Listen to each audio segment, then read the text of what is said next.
എത്ര ഡയറ്റ് ചെയ്തിട്ടും വ്യായാമം ചെയ്തിട്ടും വണ്ണം കുറയുന്നില്ല എന്നുള്ളത് PCOD ഉള്ള പലരുടെയും പ്രശ്നമാണ്. സോ PCOD ഉള്ള ആളുകൾ വെയിറ്റ് ലോസ് ചെയ്യുമ്പോൾ എന്തൊക്കെയാണ് ശ്രദ്ധിക്കേണ്ടതെന്ന് നോക്കാം. PCOD ഉള്ളവരുടെ മെറ്റബോളിസം വളരെ സ്ലോ ആയിരിക്കും. അതിനാൽ സാധാരണ രീതിയിൽ ആഹാരം കഴിച്ചാലും വണ്ണം കൂടും. PCOD കണ്ടീഷനിലെ ഇൻസുലിൻ റെസിസ്റ്റൻസ്, അതായത് ശരീരത്തിലെ സെൽസ് ഇൻസുലിൻ വേണ്ട രീതിയിൽ യൂസ് ചെയ്യാതിരിക്കുന്ന കണ്ടീഷൻ, അങ്ങനെയുള്ള അവസ്ഥയിൽ വയറിന് ചുറ്റും വന്നിട്ട് കൊഴുപ്പ് കൂടാനുള്ള സാധ്യത വളരെ കൂടുതലാണ്. സോ ഇൻസുലിൻ ലെവല് സ്ഥിരതയുള്ളതാക്കുക എന്നുള്ളതാണ് ഫസ്റ്റ് സ്റ്റെപ്പ്.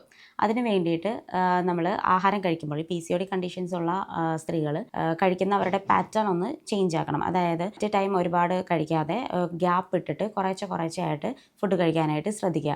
ഇത് അവരുടെ ബ്ലഡിലുള്ള ഗ്ലൂക്കോസ് ലെവല് ഒന്ന് നിയന്ത്രിക്കാനായിട്ട് ഹെൽപ്പ് ചെയ്യും. അതേപോലെ സെക്കൻഡ് എന്ന് പറയുന്നത് കാർബോഹൈഡ്രേറ്റ് കംപ്ലീറ്റ്ലി ഒഴിവാക്കണം. റിഫൈൻഡ് ഷുഗർ, അതേപോലെ തന്നെ പാസ്ത, വൈറ്റ് ബ്രെഡ്, ഇങ്ങനെയുള്ളതൊക്കെ കംപ്ലീറ്റ്ലി ഒഴിവാക്കേണ്ടതാണ്. തേർഡ് വൺ എന്ന് പറയുന്നത് വ്യായാമം ഒരു ശീലമാക്കുക എന്നുള്ളതാണ്. പതിവായി ഒരു സ്ട്രെങ്ത് ട്രെയിനിങ്ങിൻ്റെ കൂടെ കാർഡിയോ എക്സസൈസും കൂടി ചെയ്യുകയാണെങ്കിൽ ഇൻസുലിൻ സെൻസിറ്റിവിറ്റി നമുക്ക് വർദ്ധിപ്പിക്കാനായിട്ട് ഹെൽപ്പ് ചെയ്യും. ആൻഡ് ഫൈനൽ വൺ എന്ന് പറയുന്നത് നമുക്കറിയാം, സ്ട്രെസ്സ് കുറയ്ക്കുക എന്നുള്ളതാണ്.